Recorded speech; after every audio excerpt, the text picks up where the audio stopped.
Hey, what's up, everyone? This is SojuTalk, your weekly shot of K-pop. We're coming at you with a super spicy episode 157, and we're recording on September 20th, 2021. I'm Doug, and joining me today, we got Warren. Hey, what's up, everybody? And Anita. Hello. And as a quick reminder, check out SojuTalk on your favorite podcast platform, sub to us on YouTube, and join the SojuTalk Discord and be a part of the nation. Boom. All right, announcements this week. So a big shout out to our new Fuego patron, Nina, and our spicy patron, Frankie. Frankie was a patron a while ago. He's back at it again. And Nina, we had a funny conversation because the monetary amount was different because she's using Drake dollars, aka Canadian money. So Warren was a little confused. OVO. I saw the title of the email. It said it's a different number that I'm used to. So you know the funny thing is she's running through the six with my woes. This hat actually says woes for some reason. Yeah, I don't know. It does. You bought it. Yeah, I did. I think we had another announcement that next week the episode will be one day later than normal. So Correct. You normally get releases on Tuesday. Next week will be on Wednesday because we're recording on Tuesday. I'm going on a weekend trip, so it's gonna be one day late. So Very fun. cool. It's gonna be spicy. Lastly, I want to give a shout out to someone. Shout out to Coach Max. He's at college now. So shout out to Coach. Yeah, I guess I'm not getting as much coaching anymore. Coach Max's Discord server mod. He Yeah. is coaching Doug with his Overwatch. I noticed you guys aren't playing anymore. Oh no, I played so much today. You know. Oh really? Okay. I'm- Not in the I'm- voice channel though. Okay. No. But Okay.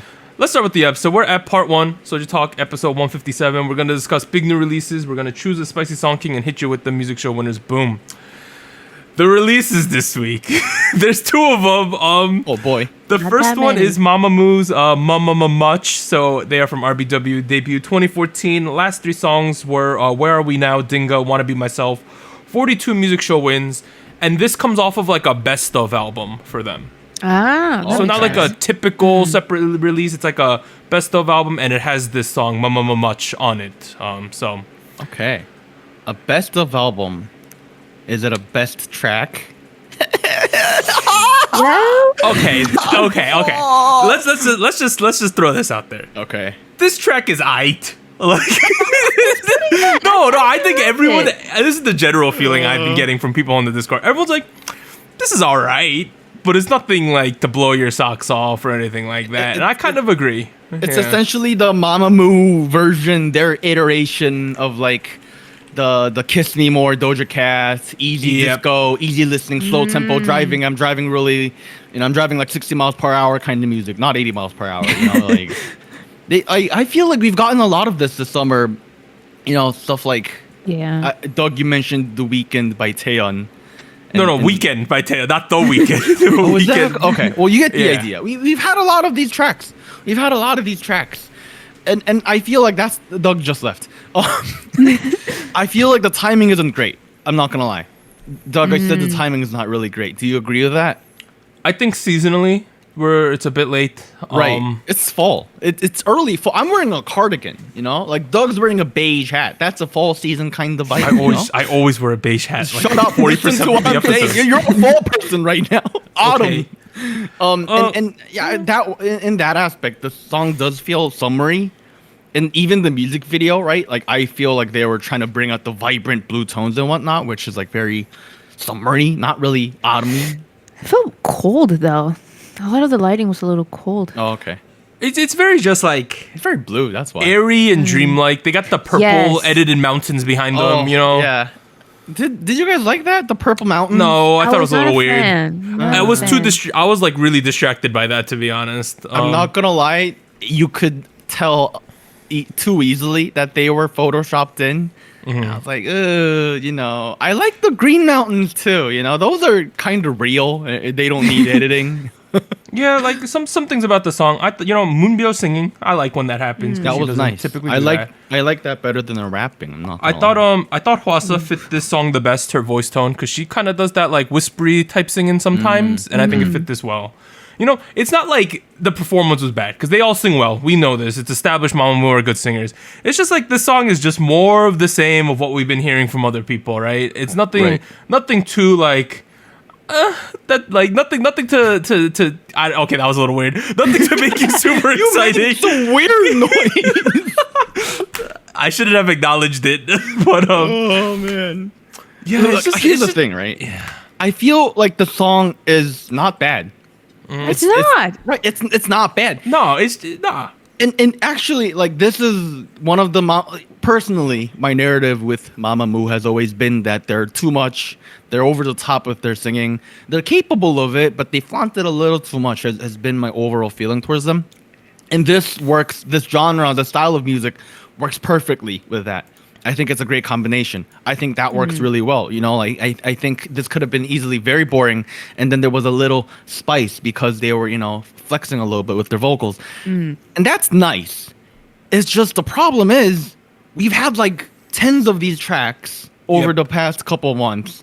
So it hits a little differently, especially because we do a podcast about K-pop. And as such, we listen to a lot of K-pop, you know, Every week. every week, 3 or 4 of them. And it's been stuff like this has been coming out like at least 3-4 times a month. So it's been a little.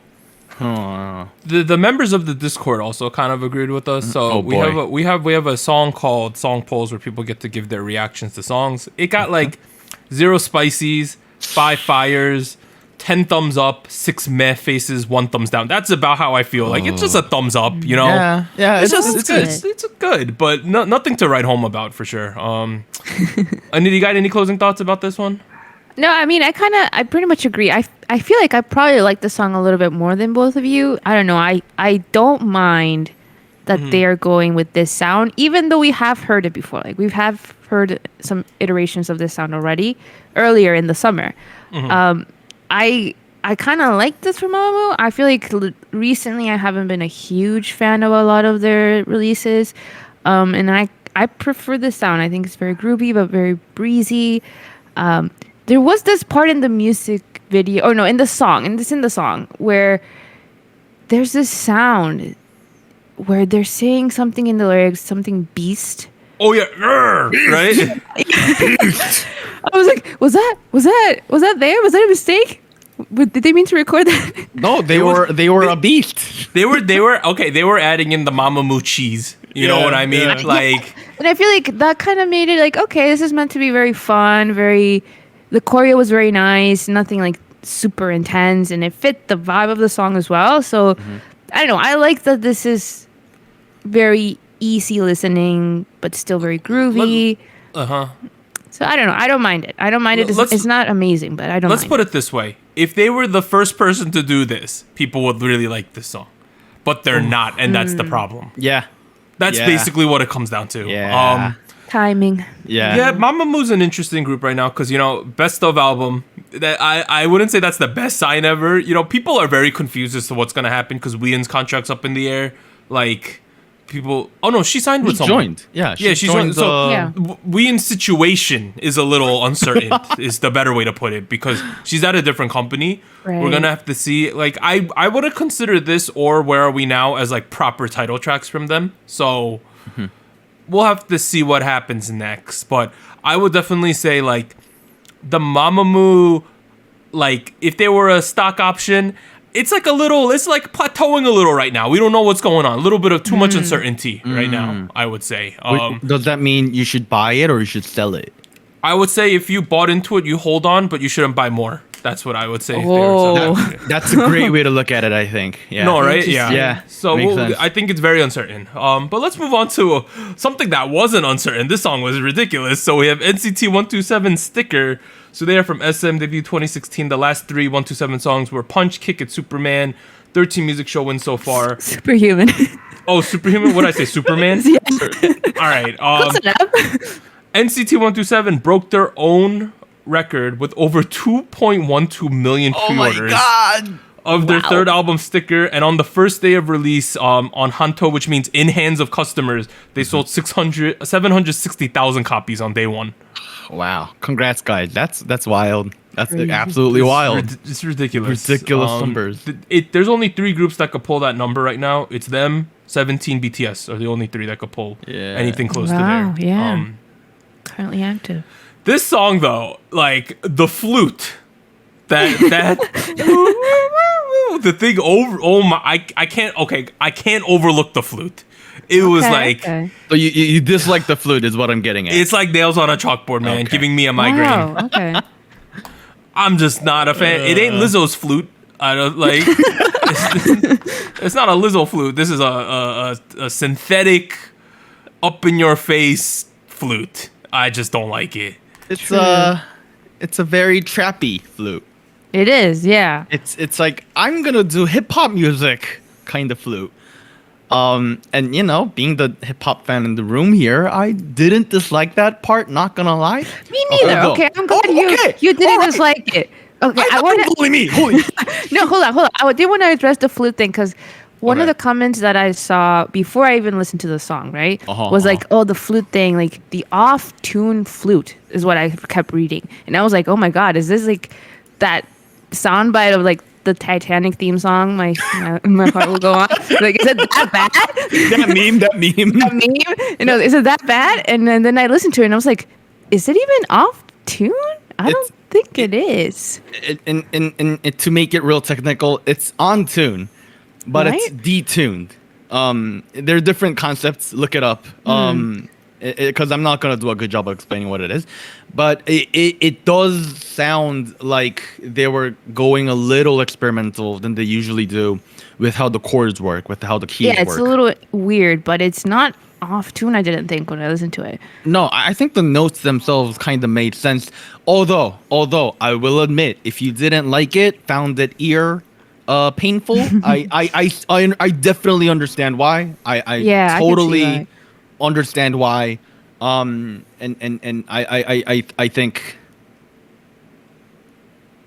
that's what that is. Hey, Doug, say something. I lost my train of thoughts. All right. I'm going to say I Uh-huh. like the vocal performance. They sang really well, right? Favorite I thought- part, I thought yeah. it was- No? Oh, Okay, no, let's talk about the vocals, right? Because Okay. I agree with you. I'm Your talking the non really processed. Some of them were like sound like robots sometimes. Well, no, let's just talk about the vocals overall, general. Okay, 'cause okay. I think vocal-wise, they did a great job. Yeah. They sound like Yu Youngjin clones, and this has been creeping up as a criticism for a while now. And I haven't really mentioned it because people don't know who that is on the people who are listening. They don't know who that is. yeah. He's the SM vocal director, main lead. I don't know. He's there. And he was a huge vocalist in the 90s up until the early 2000s. And he's one of the main reasons a lot of SM vocalists are using a very similar vocal tone. And that's cool. TVXQX, I wanted to say, because when I listened to a lot of the tones and the way they hit some of the high notes, I was like, this is very reminiscent to TVXQ, which I'm Right. guessing is when That's they when were that started. taught, right? At that time. And it was very noticeable with aespa's Next Level as well. Yes, Right, yes. right. And my question is, was that the right choice? Oh, and that goes along with all the vocal stacking in the chorus, in the drop. In the chorus, they do the typical, we're going to put 10 vocals together, NCT kind of drop, right? That's what they do in the chorus. And my question is that a good idea? Is that a good idea? I kind of liked it. I'll be honest. I liked it. I didn't like it. I didn't like it. No. Okay. No. I feel like they could have been other vocal directions they could have gone with. That's a little more genre appropriate. But instead they did the we're NCT, we're gonna do the same thing over again kind of route. I don't know. Obviously you disagree, Anita. So it's gonna do a positive thing for a lot of people. But yeah, how do you feel about that? Well, the thing is, for me, I like the vocal direction that TVXU had, and then I see it in other artists nowadays, and I'm like, okay, this is pretty cool. The problem is though that I am connecting it with another artist, and I'm seeing like, oh, this is very similar. So I don't know if it really makes the new artists, right? The new artists themselves have their own color or their own vocal tone Right. that makes them unique, which I understand the problem there, and I feel like I didn't quite see it in NCT that much, but it's very noticeable in this song. Especially with this track. Yeah. Yeah. Doug, you brought up vocal processing, and I'm assuming like all the distortion, the auto-tune, Yep, the yep, yep, phasing. I'm assuming you don't like it? I mean, it served its purpose in this song. I'm just not a Okay. huge fan of it in general. I do feel like the way they used it in the very beginning with Taeyong's verse, because that was very obvious that they're frying the living hell out of that vocal line, right? It Yeah. was very fried up. It was deep fried. It was like watching one of those Double fried. memes, right? It was triple fried. And I feel like that was a very good way to cover up all the flaws that Taeyong has, because Oh. personally speaking, I think one of the biggest flaws with his rapping style is his delivery. It tends to be like FedEx on the holidays. They don't deliver apparently. Going back, don't tell his fans that he has no flaws in their eyes. Oh, yeah, Therese, don't TikTok that. Here's the thing, right? Here's the thing. I feel like what they did with this track here was a great choice creatively, and I think personally speaking, this was the most I've been impressed with Taeyong's rap performance. I'm not gonna go ahead and say I loved all of it, but hey, I still really liked it. The flow was really solid. And that especially, I feel like it hits me really hard because Mark's verse was a little underwhelming, which is typically not the case. I'm usually very No, I happy agree with this you this time. Yeah. Really? Okay. Yeah. I also want to say. Oh no, keep going. You got more to say. No, that was No? it. I'm about to sneeze. Let me try to compose myself here. Wait, Achoo. Achoo. well, Doug is trying not to sneeze. I did want to say something about Mark's rap. Just a little thing that he says in his verse, and I thought, like, is this like a connection where he says something? Who put this all together? I'm the sticker, right? Or something along those lines. And it's like, is that? That's a flex. Are we doing a little flex. call out to oh my god, who is it? Now I can't even. Sicko mode. Yeah. Because there's a line in one of his verses where he's like, "Who put this All together on the glue?" And I was like, "Oh, I wonder." I don't know, but I just thought like that's interesting if it was on purpose. Hey, Travis Scott fans, let us know how that hits you. But personally, I kind of took it as he's the common denominator of all the NCT tracks. You see it like meta.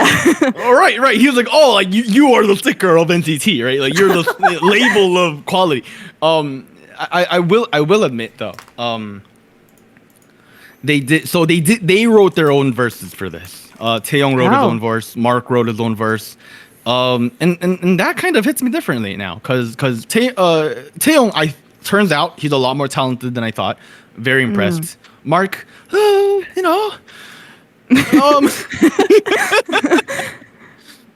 yeah. So I don't know, Doug. Is there anything else you want to say about the track? NCT, Am I crazy for saying that this song sounds like "Don't Call Me" by SHINee? I don't think you're crazy because it did cross my mind in the chorus. Don't call me. Dun, dun. There's certain parts of the song where you could do that voice thing over and over again during the beat because it's a similar thing. I mean, "Don't Call Me" was made by Kenzie, right? I think so. I'm not remember. No, it is. Oh no, she did the lyrics. No, she's on the production too. Yeah, and Yoo Young-jin's on the arrangement, so it all makes sense. Look, we have the creepy old man Ryan Jun writing this sticker song. Yeah, he's a part of the team. They brought him in for it. Don't like. I feel like the producers did a little too much though. You know, like I think they had a little too much fun with this one. Here's the thing. I appreciate more than anyone in the room that they did something experimental. They did something out of the box. They did something very experimental, even for NCT's own range, which is a lot, right? Yeah.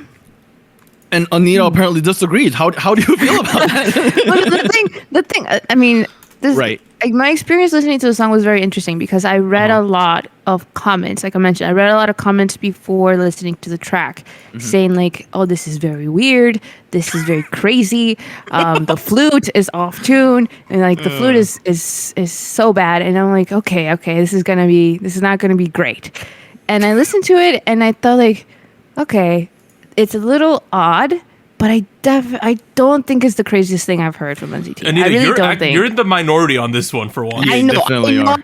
I'm in the minority on this thought, but I don't know. I feel like I listened back to like the discography and like Fire Truck was very weird.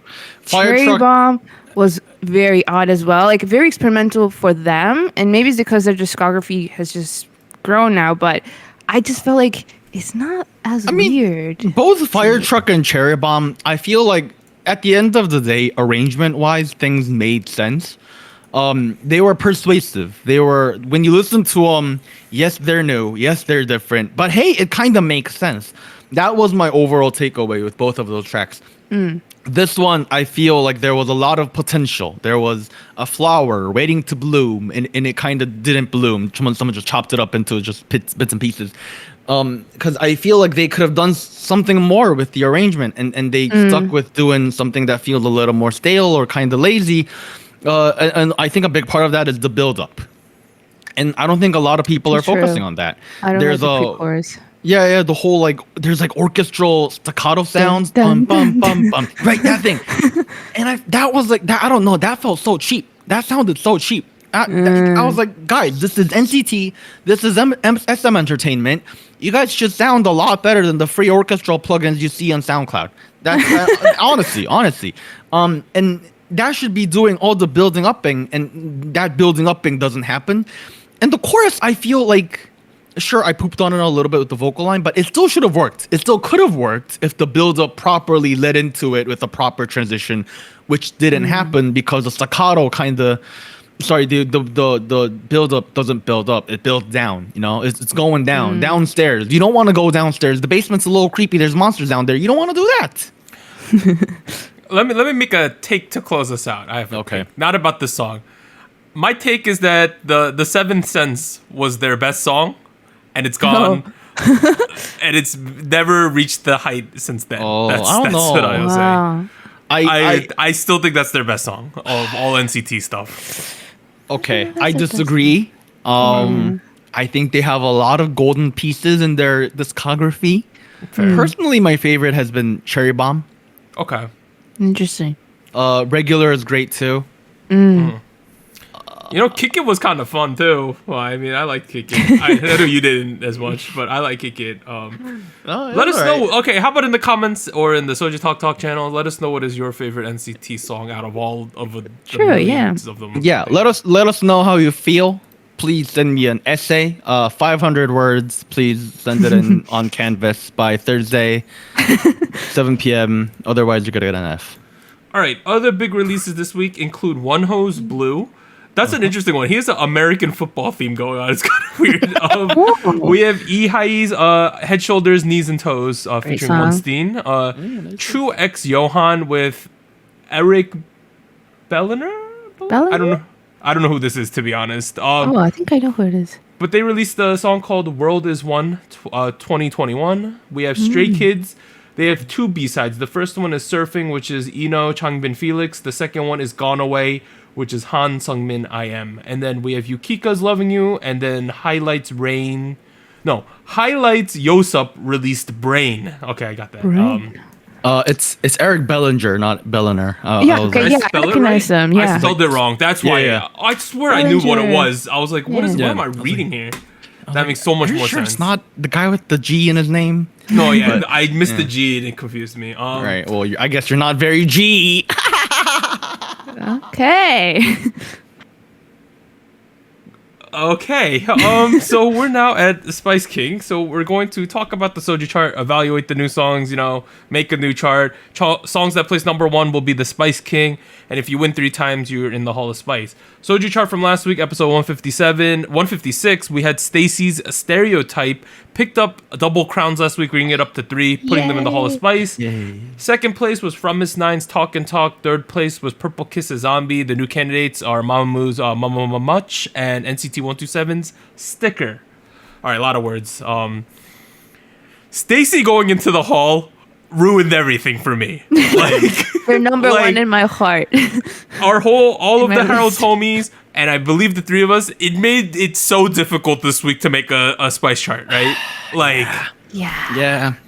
This is probably, I'm going to say this is my weakest chart. I'm the least confident. Not confident. I'm happy with the order I have chosen, but I think a half decent good song could have placed number 1 this week, but it didn't happen. I very honestly, I changed it about 4 times during the recording of this podcast already. Even though this is like week 3, I am putting From Miss Nine's Talk and Talk number 1. I think it's still better than everything else.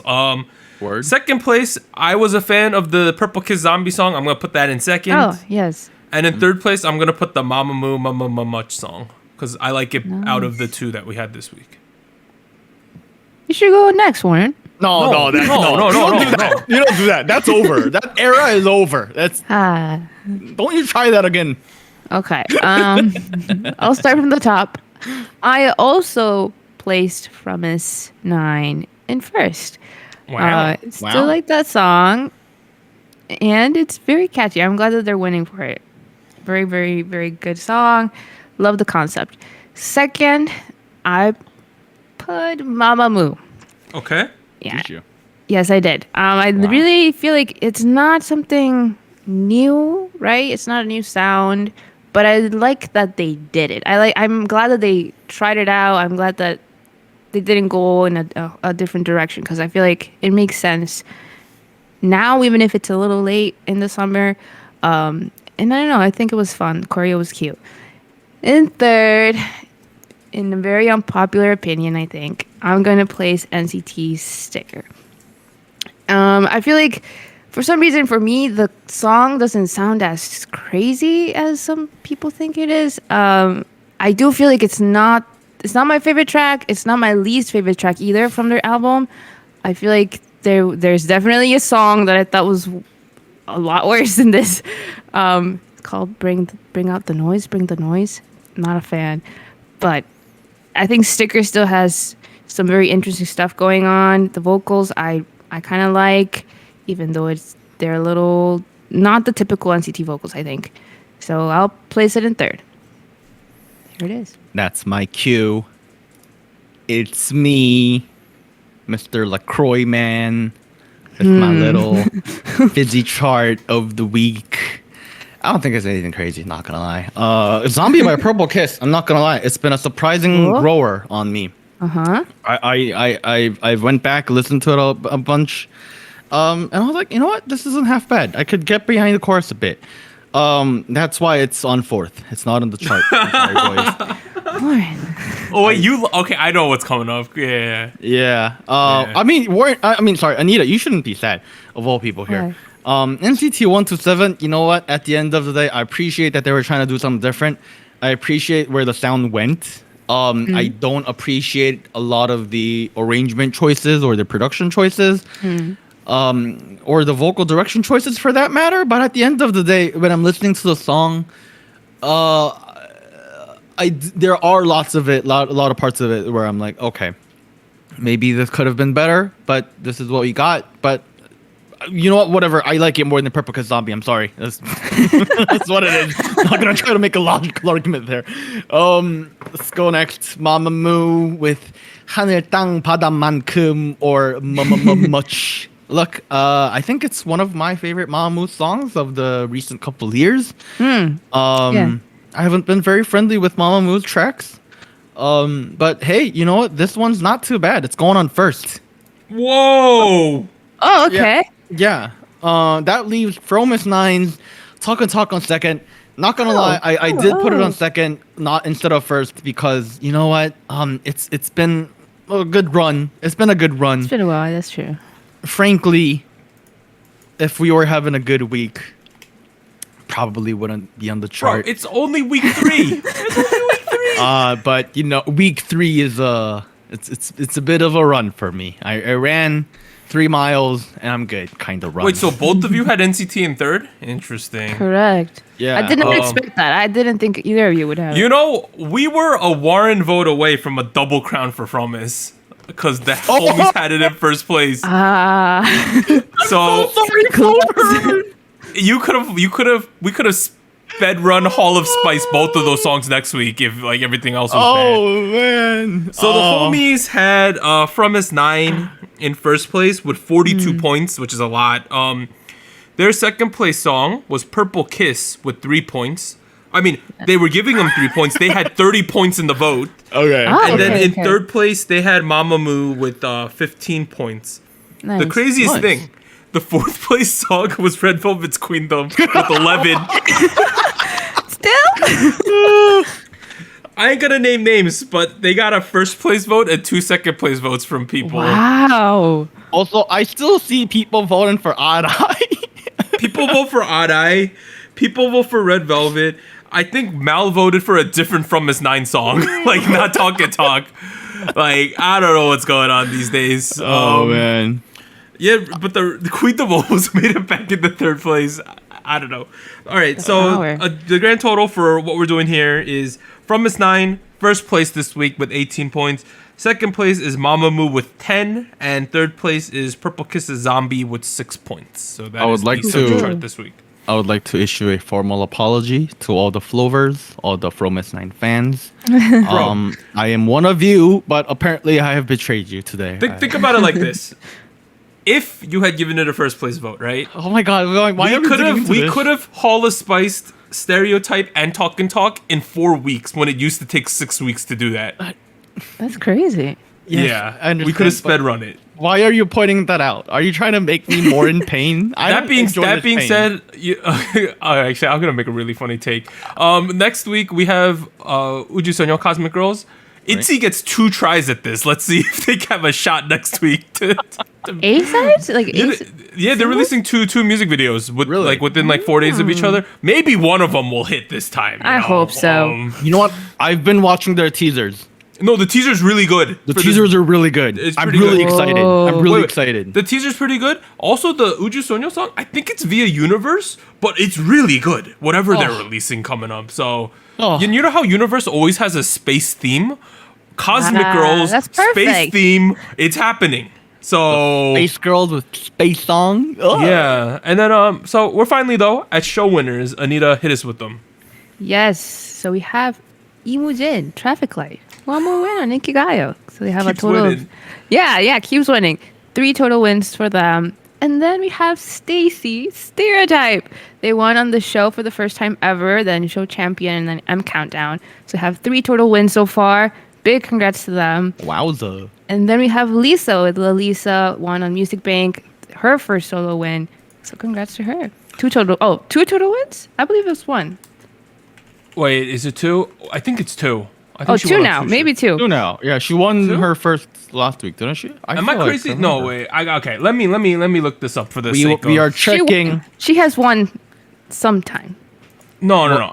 Let's check this. Let's Check. While we are double checking, we are gonna play the. What are you gonna play, dude? Oh no, she's only won once. Only on Music Bank. One All time. right, so Okay, one okay. Music Bank, Once. first solo win. Congrats Hey. to Lisa. Yo, Congrats, congrats. Stacy Girls, it's going down. I'm Going Like, down. We got 3 music shows. Ooh, okay, you know, let me talk about aespa and ITZY some more. If I had to rank the 3 groups right now, like this moment, in terms of what people are feeling, in the world square, aespa 1, Stacy 2, ITZY 3. Am I going crazy? Does it feel like that to you? I feel like we will determine this once ITZY comes back. If the power that they have, if the popularity they hold Hey, is still hey. up. aespa only has 1 music show win. Just saying. That is true. Hey, Just saying. 2021 is still a couple months away from yeah. being over. They're coming back too. aespa's coming back too. That's what's coming back to. We shall wait. We and need Yeah. the physicals. We Yeah. need the physicals. We need to see the numbers. I'm pretty sure I saw it somewhere. Oh no, they haven't even started selling it yet. I'm going crazy. Yeah, you're going That being crazy. said, like, who would have thought that Stacy would be in like the top 3 monster rookie girl group conversation? It's kind of crazy, right? I mean, their production team is no joke. So I've been saying they're amazing since day one. Yeah. Oh yeah, I dude. So mean, Bad was such a good debut. Like, All of their songs have been really, really solid. yeah. Well, I can't complain They about their missed. discography. Hey, you know I'm who not complaining doesn't? about everything. You know who doesn't have a new girl group in the mix right now? YG Entertainment. YG. oh dear. YG Yeah. Entertainment. All right, but we're now at the end of part 1 of SojuTalk episode 157. We'll be back after a short break. A 3, a 2, a 1.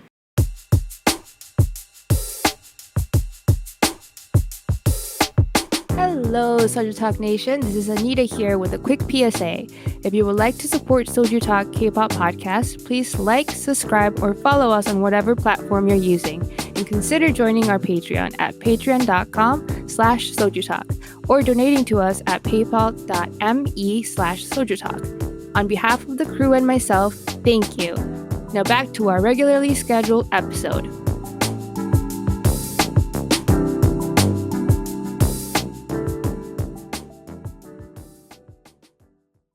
We are back at it with part 2 of SojuTalk episode 157. We're going to talk about some recent K-pop news and events, give you the state of the nation, and talk about Girls Planet 999 episode 7.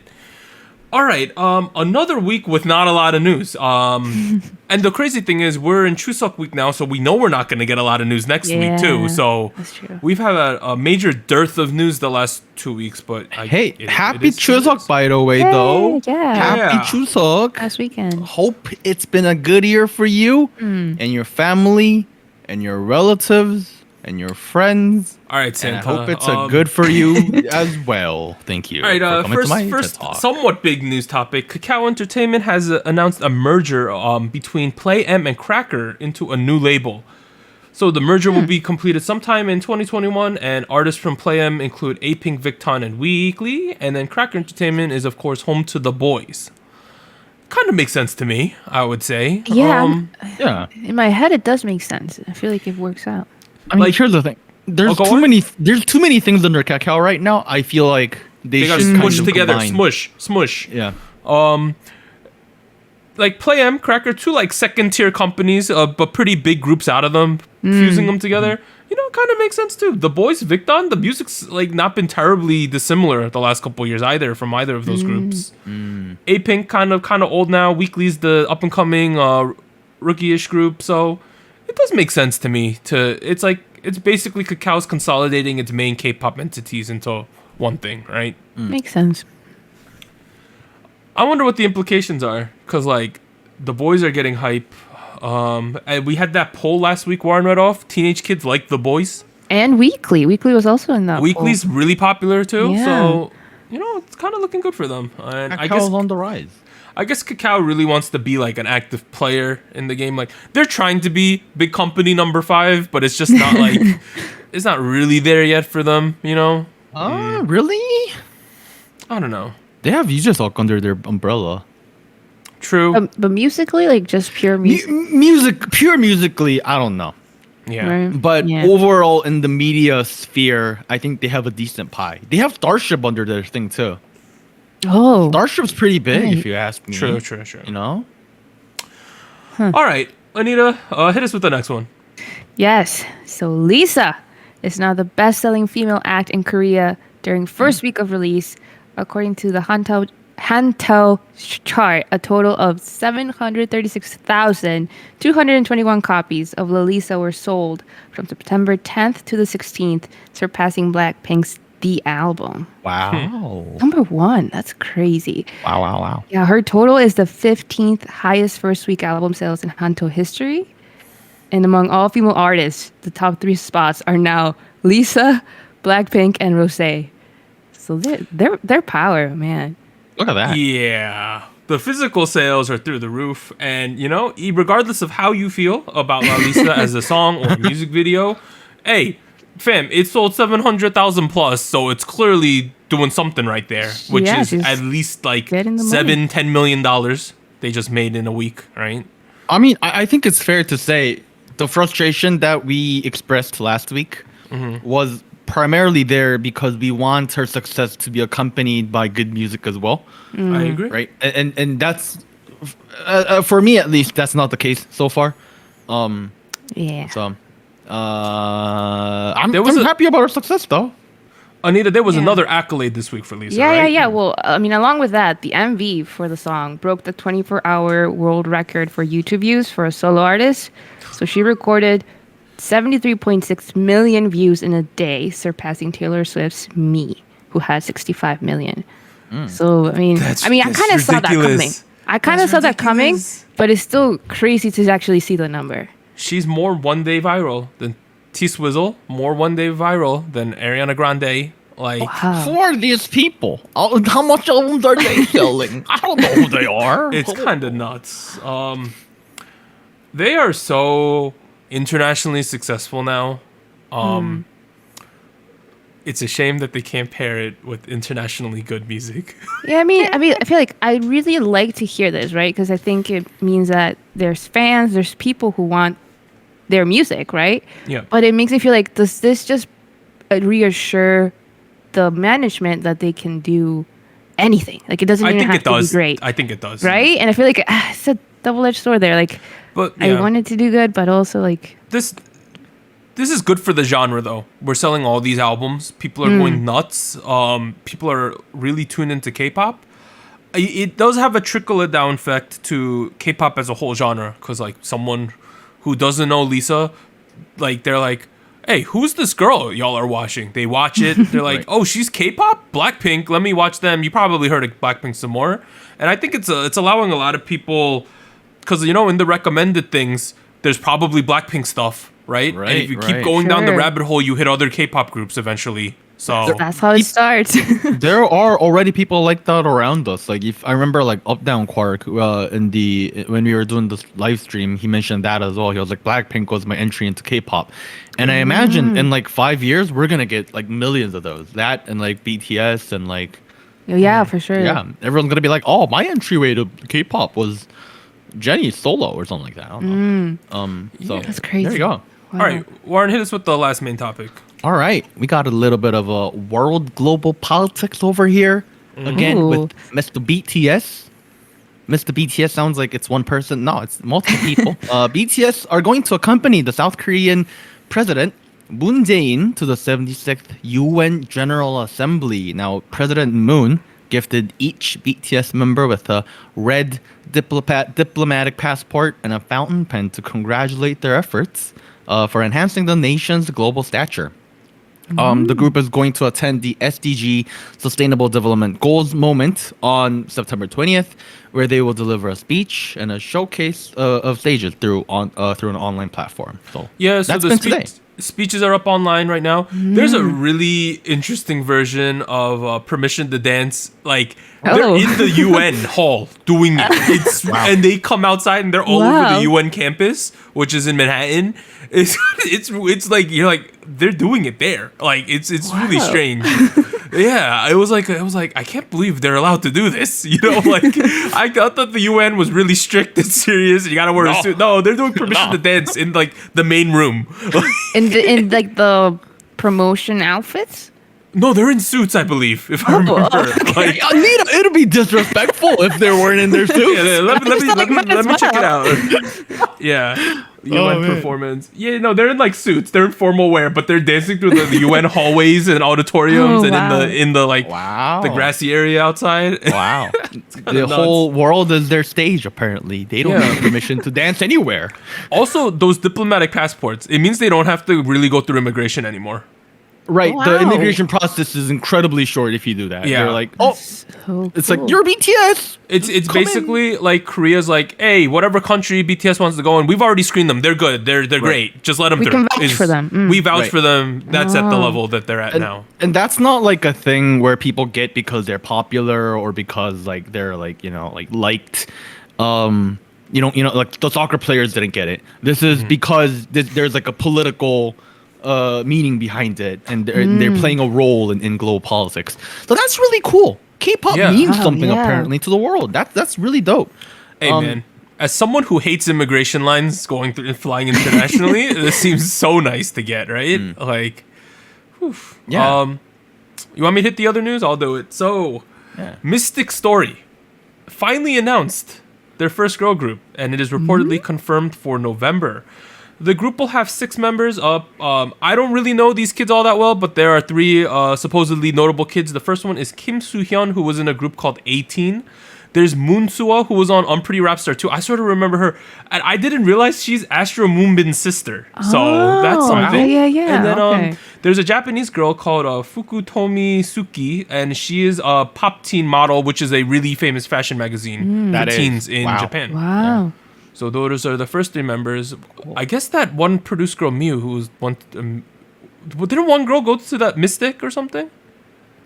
Oh, yeah, sounds Miu. familiar. Yeah. But she's Miu, not in Miu. this. She's not in this. I don't She think. left. She left already? She left, Okay.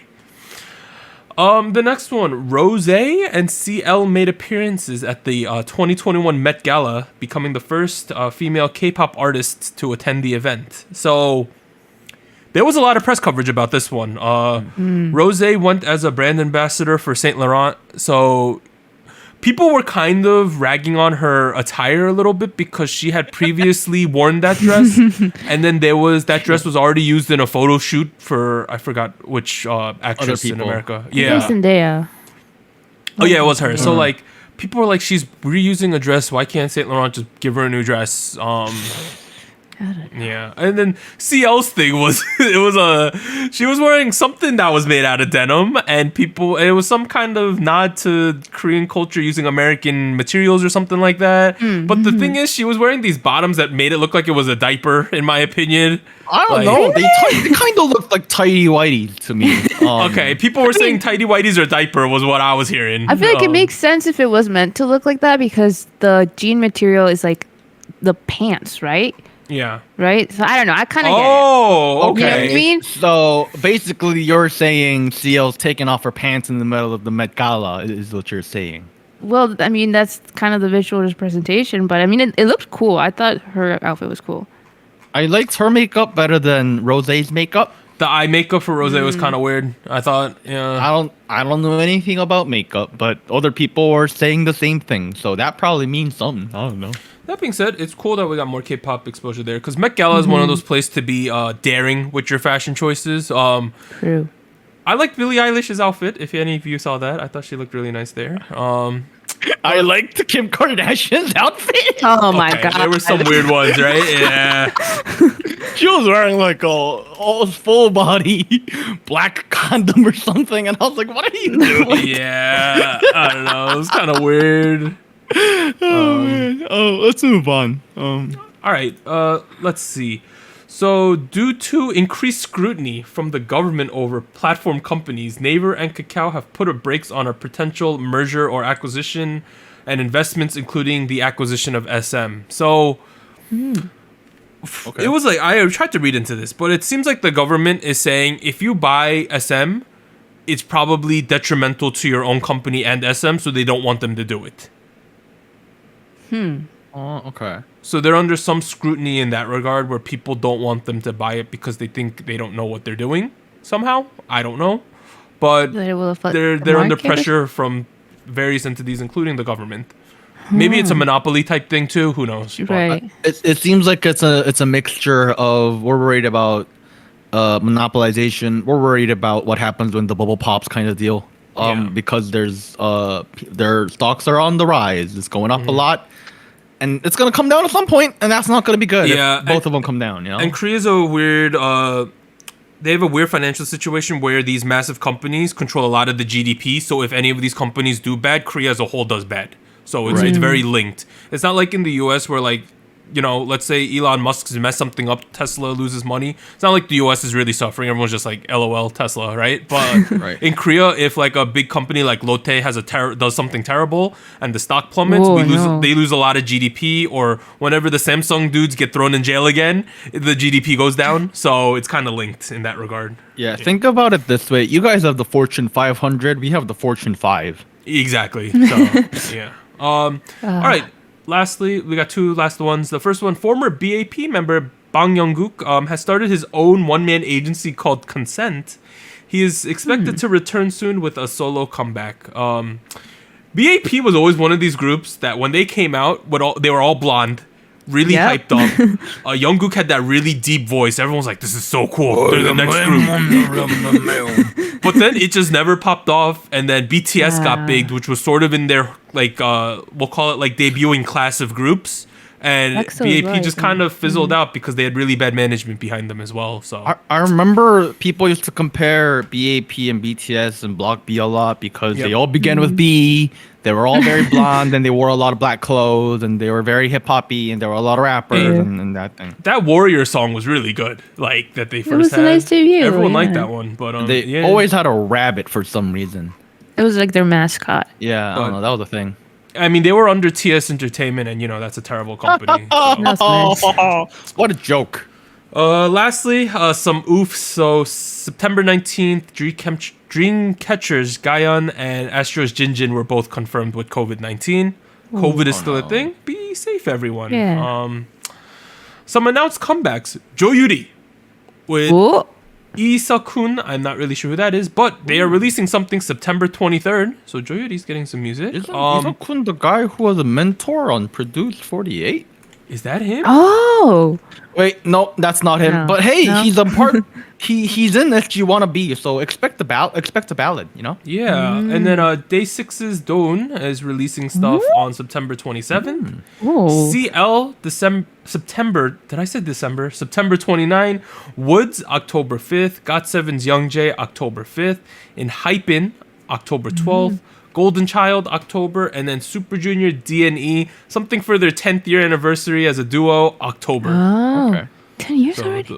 To Yeah. clarify, Lee Seok-kun was a vocal mentor on Produce X 101 and Produce 101 Season 2. So Okay, yeah. close I enough. remember. It's close enough.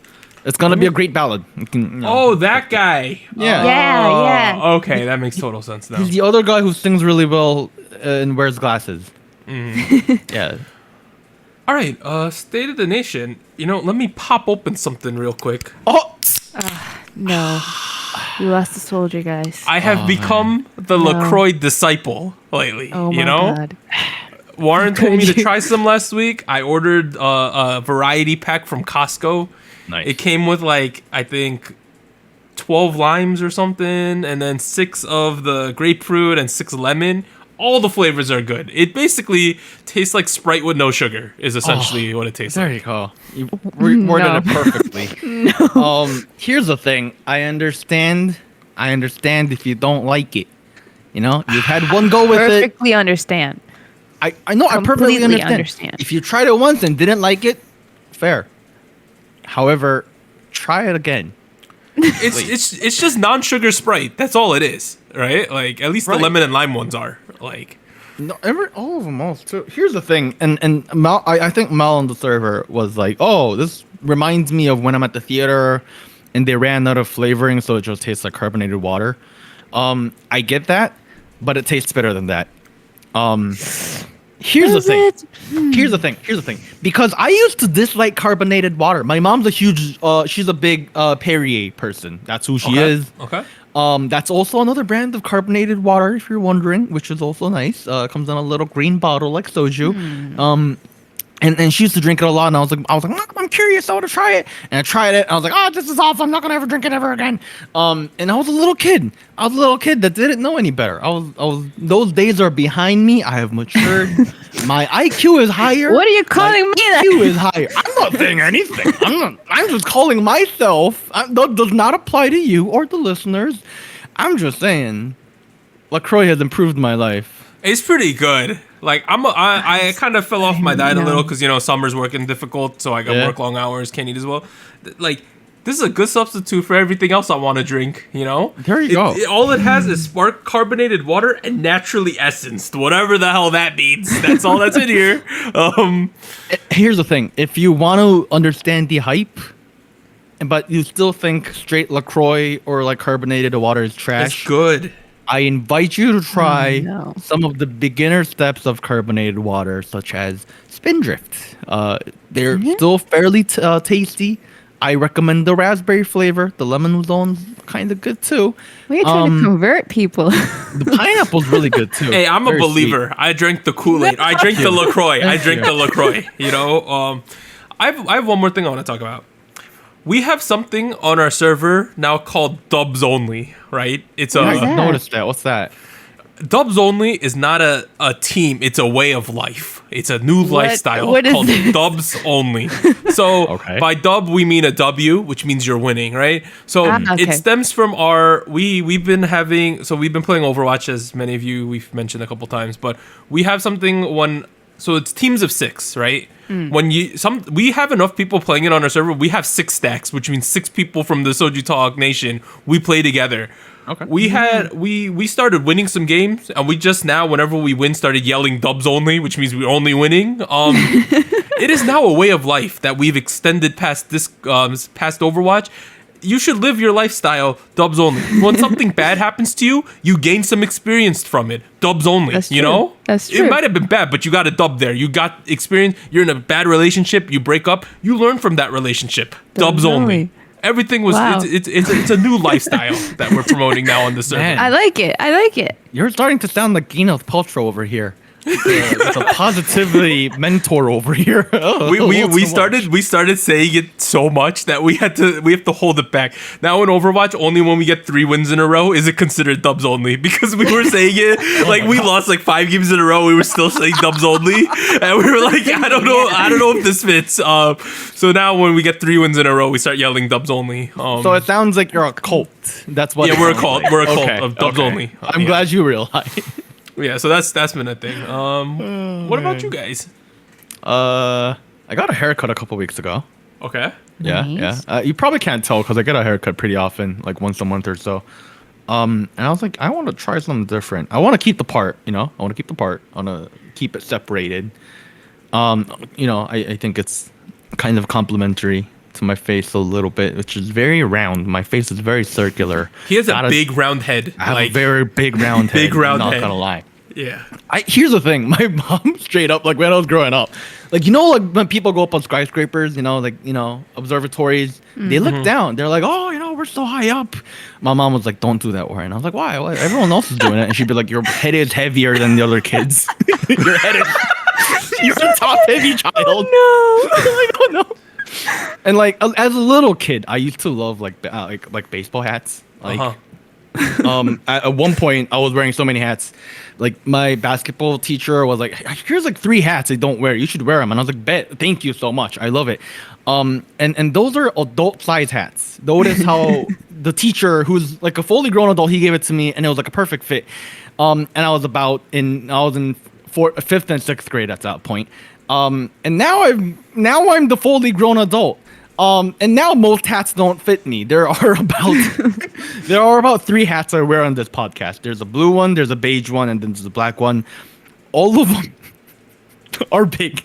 One of them had a poor rating on the website because people are like, this hat is too big. There's too much space. Perfect. And I'm like, bet that's what I need. So going back to my hair, I'm gonna grow up my back a little bit. Not a mullet though. Not a mullet, right? Or a semi-mullet? Like a semi-mullet. Semi-mullet. Like a casual. That's what we'll mullet. call it. Yeah, I'm not going for like a full out, like tie my hair back kind of look. No, I'm not going for that. But like just a little bit. We'll see where it goes. I don't know. I was just trying to mention something other than the ones we mentioned already, because I already mentioned Chuseok and I already mentioned LaCroix, which is a great drink and you should try Something it. funny happened today. Warren left I saw he posted it in our chat. He left like a Yelp review for some restaurant where it was kind of meh, right? That's hilarious. This is the most awkward thing ever. So apparently I found your review and I read it. Number one. Okay. I found it. Okay. Let me explain the context a little bit. Yeah. Me and my girlfriend, we were going to go to Japanese festival. That was a thing in New York on Sunday. Lo and behold, we go and we're like, this is way too crowded, even for NYC standards. They decided to borrow a single block. This is actually not even a block. This is like half a block width. And like there's like so many vendors and like the lines are literally going around the entire block. And I'm like, this is not worth it. She's like, yes, I agree with you. Let's just go to a Japanese restaurant. Like this is East Village. There are plenty of good Japanese places. So we're sitting in the park. We're looking at Yelp reviews. I'm like, oh, this place has a pretty good review. The pictures look nice. It's a bit of a yellow flag that everyone is making something about. There's mentioning something about they saw it on TikTok, they saw it on Instagram. But hey, maybe the food is good and looks good too. So let's go try it out. And we go, and we were kind of disappointed. I'm not gonna mention the restaurant name because that's kind of. I hope they do a good business. I hope they make a lot of money. But I personally didn't like the food. It was kind of not good. maybe if you guys are curious, I'll leave it in the Discord.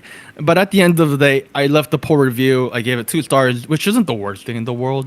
No. You know, right? There's 1 star, quite literally. And now this morning, actually this afternoon, their business owner or social media manager, I don't know, they left a comment on the thing, and they were like, "I'm sorry you had a poor review," which I know it's a copy and pasted message that goes on to a lot of reviews. But I was like, shoot, I guess they care a lot. I knew this happens to people, but I've never had it happen to me because I've never left Yelp reviews. I do very occasionally. This is my 4th Yelp review since using the app in 2014. So, and then they messaged me and they're like, you know what? We'll give you a free complimentary meal, the same exact one you had that you mentioned in the review. And I'm like, I don't know. You wrote something funny. You wrote something like the service was bad. The waiter slammed down our plates like John Cena slams down his opponents. That was hilarious. That's a really good way to put it. It was, I don't know. They were nice people. They were nice people. and I do need to mention they were very busy. There were a lot of patrons. It was peak hours during lunch, and everyone clearly came from the Japanese festival because it was too crowded. I saw so many weeb t-shirts and like the what's the green and black check thing that people wear in Demon Slayer. Oh That yeah, thing. yeah. I saw that like 20 times that day. Yeah. And like they were very busy and there were not enough people serving. So I think that's what ended up happening. But regardless, Service still matters though. It does. yeah. I still left a good tip because I felt bad that they were working really hard. Yeah. Like it's just awkward. Like it's not like why would you go back? You know, like No. that was awkward. Be like, hey, I'm the guy who left the bad review. Like, please spit in my food before you give me it. You know, like yeah.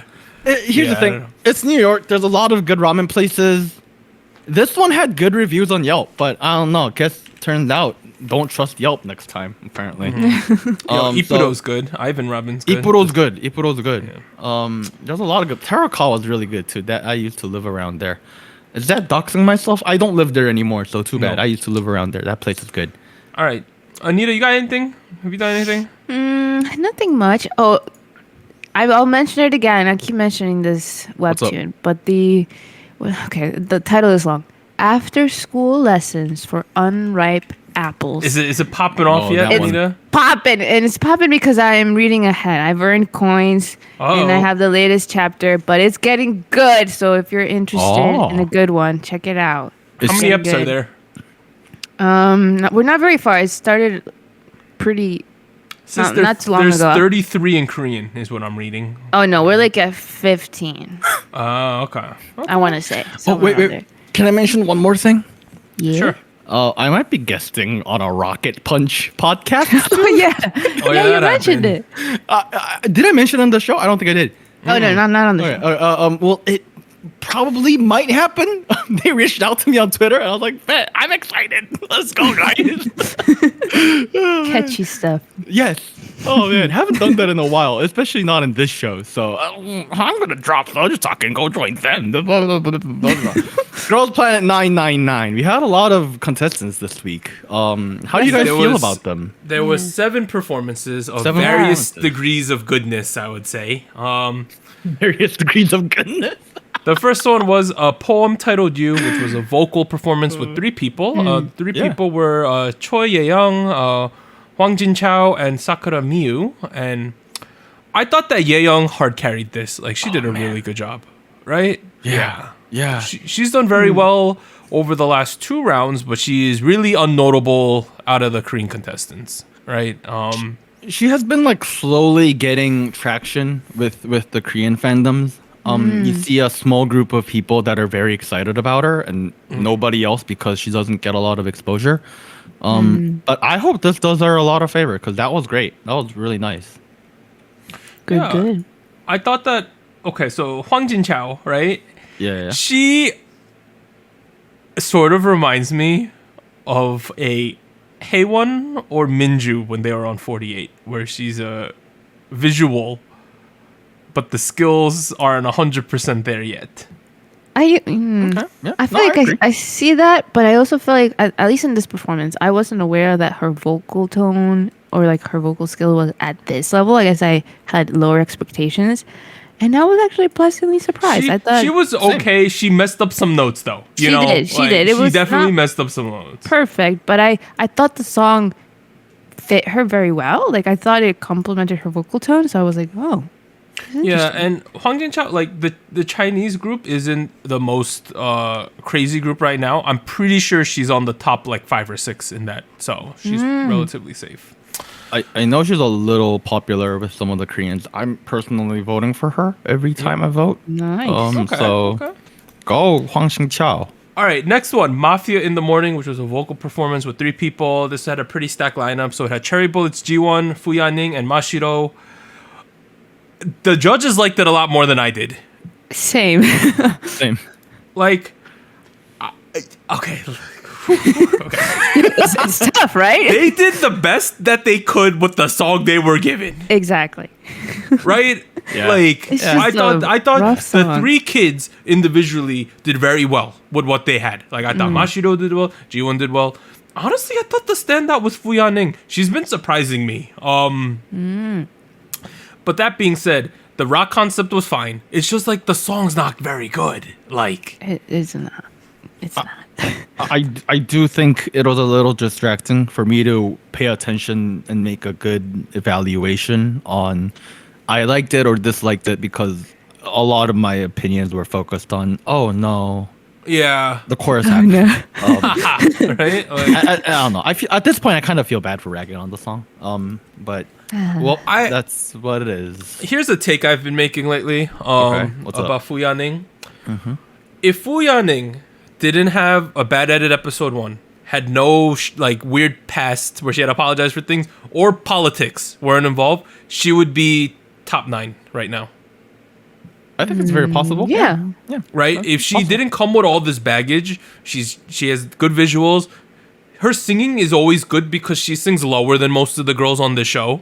So her vocals always stand out. And whenever she does sing, because she's singing lower, she doesn't have to struggle as much with the high notes and she could put more power into it. So I think her vocals always sounds really good relative to everyone else in the group she's in. I thought that G1 was very professional, Mashiro very professional. They clearly know what they're doing. You know, G1's in Cherry Bullet. Mashiro was a trainee at JYP for a long time. I thought it was a very professional stage. It's just like, you know, it is what it is. I think there's a big argument right now that you could place Mashiro number 1 out of the Japanese kids over Yurina and Hikaru. I think that's very possible right now. That's possible. Same. Yeah. Yeah. Right? She's Yeah. very popular. So Like, I hope she's number 1 out of those 3. Because I think Oh. Yurina had a bad week. And I think that Hikaru has been kind of unnotable since episode 1. So. Well, you're biased because you've been telling me that Mashiro's your one pick. So No, it changed this week. Mashiro was 1 pick for a while. Oh, okay. We'll get to 1 pick. We'll get She's to later it. in We'll the get show. to it. Later in the show. Okay. Okay. My 1 pick is not in this next song, which was the VVS stage, which was rap with 3 people: Liang Jiao, Lee Chaeyeon, and Kotone. Chaeyoon. Oh, Chaeyoon, Kotone. This was rough. Worst stage. very rough. You know, so apparently Liang Jiao has gastric enteritis, which means she has to go to the bathroom a lot, but they edit it to seem like she's not paying attention. Oh So no. she actually has a condition.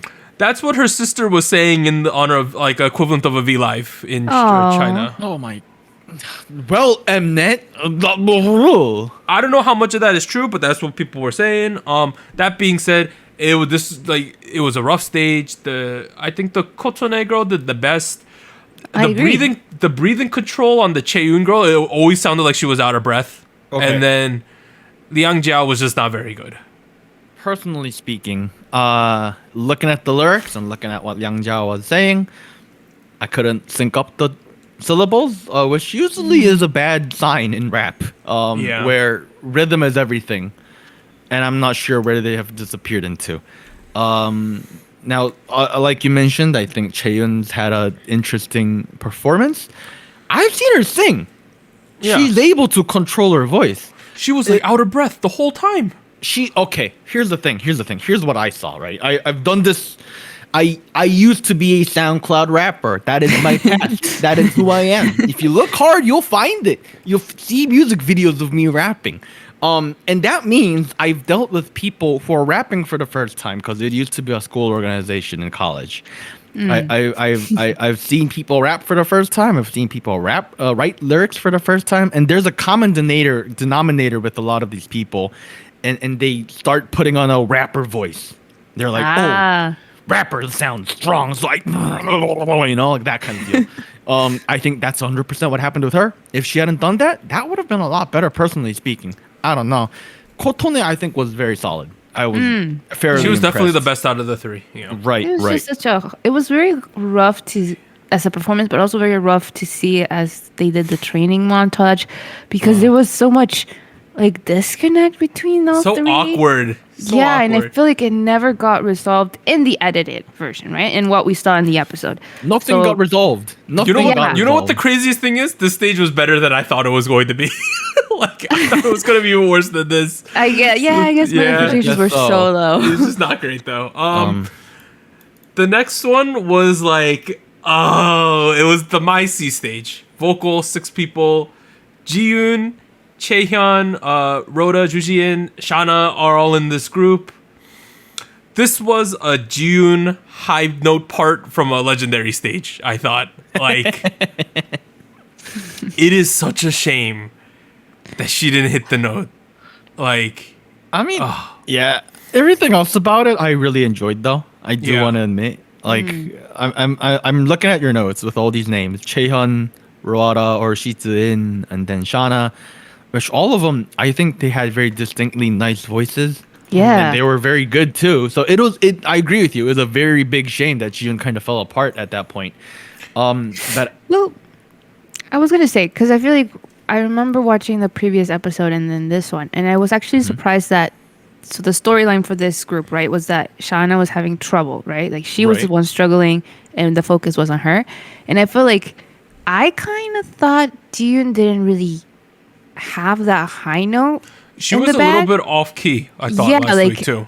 In the beginning, when she was trying it out, I think she's straining to get that. I don't know if it's that easy for her. And I feel like, did we focus on the wrong person struggling with the song? Because I feel like, I don't know. I feel like she's a really good singer, and I feel like regardless if she got the high note or not, I feel like the storyline would have made more sense. with You know what's Jiyoon. the interesting thing? Rhoda could 100% hit that note. She's classically trained in opera, so she could 100% hit that note. But she's like, I ain't gonna risk it. You know, Aw. I'm gonna just do my part real well. I mean, I'm assuming she's singing differently for operas than for my Yeah. right? But like, there's other performances where she's singing like regular songs and she could hit like a ridiculously high note. But at the same time, like, I think the problem with Jiyoon's note was she also sang the harmony thing right before her part. So I think she didn't like, Wasn't she wasn't stable. 100% prepared to all of a sudden hit it. But hey, I was still very impressed with Chaehyun and Shana. Like, Yes. Dude. here's the thing. I feel like, especially those two in particular, and I might not be focusing a lot on Rhoda because I don't know who she is. She has zero slash- screen time still. Zero screen Yeah. time still. Still, Yeah, I it's also fair. don't. It's and, fair. and right, and also I don't know a lot about C-pop and the way they sing. But Yeah. Chaehyun had a very distinctly Korean way of singing. 100%. That's my one pick Right. right now. It is. Chaehyun, I'm on the Chaehyun train right now. Let's. Welcome to the team. Dude, Welcome to the squad. the Korean word umsek or tone. She has the best Vocal tone tone. on the show. Vocal tone Right. on the show. There you At go. least in this round, by far. And Shauna's a close second, I would say, in terms of vocal tone. I mean, the here's the thing. singing mentor has like a love-hate relationship with Shauna. Like some weeks he doesn't like her, some weeks he really likes her. Like Here's the thing, right? And you cut me off like 5 times for me trying to say this. Oh. The thing is, she has a very like distinct Japanese tone, which can work so well. But like sometimes she doesn't fully blossom the potential. And like China, I yeah. think that's where Hangul is like, oh, you could do it better. You could do a little better. And it's not It's fully there, happening. it's there. Right. I think Chaehyun will 100% make the final group. I really has hope to. so. I'd be She has to. so sad if she doesn't. No, she has to, right? Yeah. I think that at a minimum, there are 3 Korean spots already taken in the top 9. Yujin, Yeso, and Chaehyun. I think all 3 of them will make it. Is Yeso that safe? I think she is. Damn. Okay. I see a fair amount of people who express their dislike for Yesil too. So I don't know. We'll see. Okay. On that note of Chaehyun, I do want to make a quick note. So I've said in the previous past episodes that I'm a part of Team Chin, and I was referring to Chaehyun with that. Apparently that's offensive to say towards her. And I did not mean to be mean. I thought it was kind of cute, not gonna lie, but apparently it's very not nice to say. So I do apologize. That's probably not the best thing to Disclaimer. do. Yeah, I'm sorry. That was very immature of me. I don't know. I made fun of Juri for having an egg-like head, so that's well. That's your thing, Warren. That's how you get the one pick. Yeah, am I into people with weird face shapes just like It's not me? weird. It's not weird. It's just something distinctive. All right. The next stage, My House, vocal with 3 people: Youngun, Wang Yala, and Ayana. The stage turned out so much better than all of the behind-the-scenes crap we were seeing. Yeah. That stuff stressed Yeah. me out. Dude. It really did. In Korea, there's a term called nunchi, which means like you can read yeah. the room, you can sense the temperature in the room. If people are happy, people aren't digging it. Wang Yala has a distinct lack of nunchi, right? Yeah. Like, or My she, child. or she doesn't, or she just doesn't care. There's one of two options there. Or they're like, you remember the people backstage were like, "Do you think you could do a good job?" Of course, it's me. I'm like, oh my god, stop. She That had her being said- redemption, though. Yeah. We got on the stage. They did a good job. Youngun completely destroyed the stage. She did really well. She has enough talent to be top 9. She's very good at everything. We've seen this so far, but the popularity just isn't fully there at the moment for her. But I'm assuming after this edit, she'll rise up a bit, right? I do feel like Mnet has been pushing her Yep. a fair bit ever since episode 1 when she was doing the duo with Gia. Right. And personally, I didn't really enjoy. I didn't understand it fully, but with this performance, I'm like, hey, that was kind of hype. That was kind of lit. So I don't know. Yeah, and like Wang Yala, good luck making it out of this next elimination had- after this edit. Oh, this boy. last I will 2 weeks. say that she did have a nice voice. I feel like once things were cleared up and it wasn't that crazy in the harmonies and all the stuff she was trying to do, I thought she had a nice voice and it came together pretty well. I think she redeemed herself. I thought it was very stressful in the rehearsals and the practice stuff, but when they actually came together and performed, I thought they did really well. Yeah, I agree with that too. I agree. The next one was the salute stage. Dance 9 people, some of the notable people: Chai Bing, Yoonjia, Doa, Risako, Herim. The notable thing is our glorious leader Chai Bing. Oh my goodness. Vibing. This has to be like top 5 word. Like, it's not even she was edited badly. They just translated what she said. But like top 5 oofs all time to Big tank oof. your popularity on this show. Some of the things that happened, so she was the leader of this group. Some things that were a little sus were they went into the practice room. The teachers were like, how did you do the choreography? Because it's the dance group, you have to choreograph it yourself. She basically was like, I did it. It was me. And then everyone else in the room Confusion. was like, I kind of feel like we all did it together, question mark. And then there was another part where Liu Fei had a part where she was supposed to do something in the middle. And then they were debating if Chai Bing should do it with her. And they had agreed as a group that, no, it's her part. Let her do it. But Yeah, then they went yeah. back into to practice. And then she was doing it with her. And everyone's like, what the heck's going on? And at a certain point, Chai Bing said these two, I wrote down exactly what the subtitles were. She said, quote, I'm the leader. I think I can do whatever I want. And the second quote, after a little bit of discussion, was, don't voice your opinions anymore, were the two things that she said. Okay. Can I? Let's look about it from her perspective, right? Because I feel like her way of leading is a valid way of leading. I do think it is, right? Especially in smaller groups or extremely large groups, right? Which I feel like this falls into the kind of a smaller group category. One person making the decision to accelerate the decision process Yeah.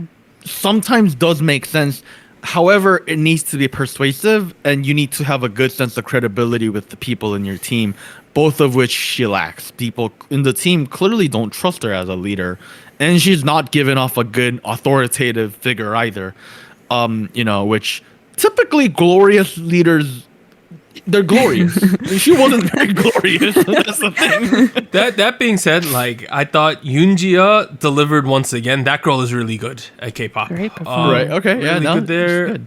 I thought the stage was overall good. There was another girl, Risako. I didn't She know who she killed was. it. That was Whenever good. she was in the centers, they were doing crazy stuff. I thought like that girl was really good.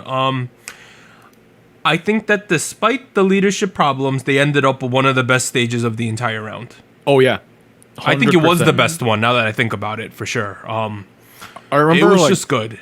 no, yeah. I remember looking at it, and the whole time I was like, "This is the narrative we got, and this is the stage we got." That makes Surprising, logically makes no sense. I also want to shout out Doa for not like just eating Chai Bing's BS and calling her out multiple times. Like Yeah, whenever she there was was so nice. Doa like, was not having any of this. When she's like, I did everything, Doa was like, no, you didn't. And then Doa was like, we agreed to have her do it by herself. Why is she now doing it with you? Clap, clap, clap. Clap, clap, clap. Oh, like, Doa's like, because obviously Doa's already debuted. Doa's like, I ain't having any of this BS. Like, Right. What's going on here? She's done the whole produce jig already. I feel like everyone knows that Doa's very good, but like people aren't voting for her all that much. I think it just seems like that to me, because it's everyone's like, she's good, but that's about it. And this year, of course, with the way they're doing this, like there's not much wiggle room. You have to be popular now to continue on the show. The final stage, which was the cliffhanger from last week, was the Fate stage, which was a 6-person dance.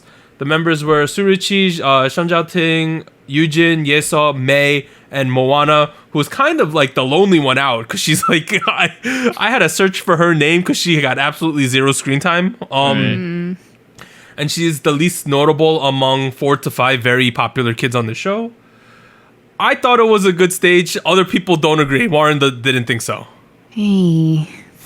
I don't know. How do you feel about this, Anita? Why don't you go first? I mean, the thing is, I feel like I was not in the best mindset of expectations for this song or this performance to begin with, just because I thought it was very confusing to have this song as a dance performance challenge. Because I don't know, if you haven't listened to the song before, it's very emotional, right? But it's also very traditional sounding. Like the instrumental is very specific, and I feel like not a lot of variety in choreography is very possible in this type of instrumental, or at least it's not as obvious. So I feel like they did the obvious thing, in my opinion. So I didn't find it as surprising, amazing. Yeah. I mean, I kind of agree with you, right? Because the song itself is a movie OST from a historical movie. Yes, yes. That literally takes place, I think, like in the 1700s. Like 왕의 남자. I don't know the English title. The King and the Crown. The King and the Clown. Yeah. Right. Great movie, by the way. One of the best movies in the yeah. whole decade. And the song itself is one of the most popular songs of the decade too. Given that, yes, I'm going in with a lot of preconceived biases, and I don't know, just the arrangement felt generically Asian, almost Oriental. What they were wearing kind of felt that way. With the way they were dancing, kind of felt that way. They looked very sad, and I do give them props for like the ability to act. Yeso's But- acting was Yeah. kind of on point. Yeah, It was great. She No. sold that. Oh, that was great. But I guess I'm looking at it from like my Peninsula Man lens, and I'm like, I'm not sure about that one. I think for a lot of people though, on the Western side, it was a very Asian themed thing. I thought it was pretty good. As someone who's seen a lot of modern dance and things like that, considering the background, I thought it was a pretty good attempt at it. Okay. I enjoyed it though. That's good. I honestly think with the song and how the song was presented to them, I don't think they could have done a lot more because it had to be very Asian in Yeah. its Yeah. premise. It was the song choice to me. I feel like they honestly did the best they could, and I agree with that. The acting was great. I feel like it was very moving. It was just that the song is quite restricting on itself. That I don't know. It was tough. Here's the thing, right? Here's my theory about what actually happened. Maybe I think Mnet. I'm gonna put on my tinfoil hat here. I feel like Mnet was trying to make a troll song. They were like trying to make a troll performance. They were expecting Really? people to fail horribly, and this was that.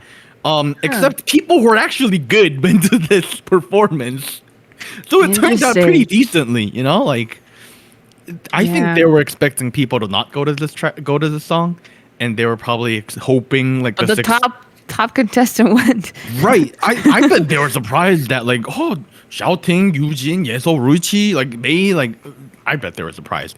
I bet they were expecting the nobodies to go there and the show to and the performance to, crash horribly.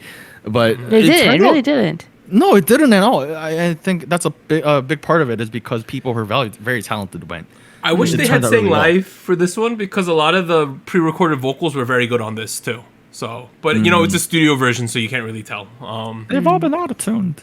Yep, fair. All right, the winning stages for the 3 people thing. Mafia in the morning one. I don't know if I agree with that. To be honest, the only other real options were maybe the My House stage and the We Are rap one from last week. I thought, Yes. potentially. Oh, I liked. I liked My House. My over House? Mafia. I don't know. Maybe I that's kind of just- agree. I could see that happening.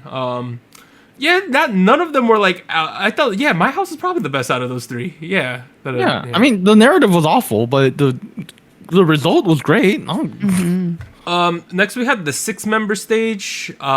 Fate won that one. I think that's carried a lot by the really popularity of the kids. I liked the stage though.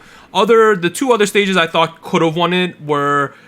We were a June part away from Maicy just running away with it. Oh, that was so close. close. And So the other close. one, I think that the other main contender based on what actually happened was probably the Missing You stage with Kubo Reina and Yurina from last week. Oh, that was pretty good too. I thought that was a pretty good 6-member stage. And then lastly, the 9-member stage winner was Salute, and it beat Ice Cream. I think it was close, but I agree that I think the overall stage of Salute was better, but the individual performance of Dayan was the best out of both of those 2 stages. Okay. Yeah, I guess it was more dispersed for Salute. Like it was more team effort. Yeah. But, I think Yeah. both of the 9-member stages were some of the best of the entire round. They were my They were favorite. great. Yeah. Yeah. I'm honestly kind of happy with both of them. Like either one, honestly. Yeah. All right. Next week we're having eliminations, right? So only 24 kids plus 3 Planet Pass are gonna make it. So that's half the show leaving, essentially. Oh my god, so fast. So, and the way they're doing it is, I believe, top 8 from each country will be safe initially, and then they'll Planet Pass 1 kid after that. Let's go through each of the countries and kind of see where it lays here. For Korean kids, I think that there's about 5 to 6 kids which are pretty much assured spots. Those ones are Yujin, Yeso, Chaehyun, Huning Bahye. I'm going to say Youngun, and at this point, I would also probably put Dayeon at number 6, somewhere around there, because of how well she did. So you're pretty much fighting for like 3 spots after that. I have a spoiler on the screen, Warren and Anita. That's not confirmed. That's just the general basis. Is what that was. That's not confirmed at all. Okay, I was confused. We're good. I think other kids in contention for the other spots probably Suyeon, Bora, Gwynmaya, Doa, Bora, G1. yeah. Those type of kids are probably on the chopping block. You got to pick like 2 to 3 out of those ones. Maybe like here's the thing. I think if Yoonjia gets eliminated, they'll Planet Pass her in though because she's been so strong. Oh yeah. This see like it's tough because there's so many spots that I want people to take, and there's only one Planet Pass per country, right? Right. So Maybe just not enough. Planet Pass. Maybe like Yoonjia. Maybe Yeyoung is an option. Oh yeah, so good too. Maybe you just give it to G1 or Doa if they don't make it because they've been consistently good the whole time. Like it's kind of rough. So that's K group. K group is very contentious. I think It is, yeah. It's Very stacked. tight. Next we have C group. So okay, the kids who are safe. I'm gonna say there's like 5 kids who are 5 to 6 again. I'll say Xiaoting, Suruchi. Even though she had such a bad edit, I think Chaibing will still be in the top 8 of the Chinese kids. Really? I think it was Yes. too late to make a difference. I agree. I think it was too Yeah. late. I think Shuji and Rhoda. I know she has 0 screen time, but she's been consistently like 4th place in the voting. So Wow. I think Fu Yanning is going to make it, And then maybe like Hwang Jin-chao, I think, is relatively safe because people like her. Other than that, like, what are we gonna put in? The twin, the girl with the bad vision, like. Oh boy, no. There's not a lot after that. For the Chinese, you know what? Wonja, throw her in top 9, right? For China, I like. She could be, yeah. Out of the rest of these kids, I barely know like 4 of them, like the ones we would potentially send home. I mean, I'm looking at the list. I'm like, ugh. Yeah, I don't know. I don't know who I would pick. I don't know. Yeah. Finally, J Group. I kind of like J Group a little more. I think that the 3 at the top, Yurina, Mashiro, Hikaru, they're gonna be safe, 100%. 100%. Then we have the next tier down. I would say is Manami on the beat potentially. Shauna, I think, is safe. Mei, I think, is pretty safe. Mei has been like the number 4 Japanese kid for a while. Right. Other kids who got some screen time: Ruan, Ririka, Kubo Reina. J Group might be a little tough. Oh, I want to say so many there too. I just Same. like, Oh, Okay, man. if Kubo Reina doesn't make top 8, they have to planet pass her, right? it's a logical thing, I think. But I mean, have the Masters been doing the logical thing? No, based on the Masters, they would planet pass like Ruan over Reina, even though Again? Reina's been better. No, I think they would, just because of the storyline they got going on. Don't you Yeah. think? What? Right? Her, maybe Shauna, like. Okay, I think Shauna's safe. I would say Shauna. Safe? I think she's pretty safe. Okay. But like, Okay.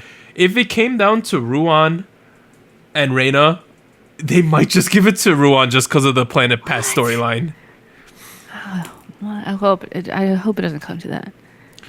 Oh man, A show with fair edits, Kubo Reina would be like top 5 for Japan, I think. Oh, yeah. But it's just not that fair. I mean, it's a popularity game that the TV show kind of monitors. What you gonna do? This is such a Yeah. drastic. You're getting rid of half the kids. It's crazy.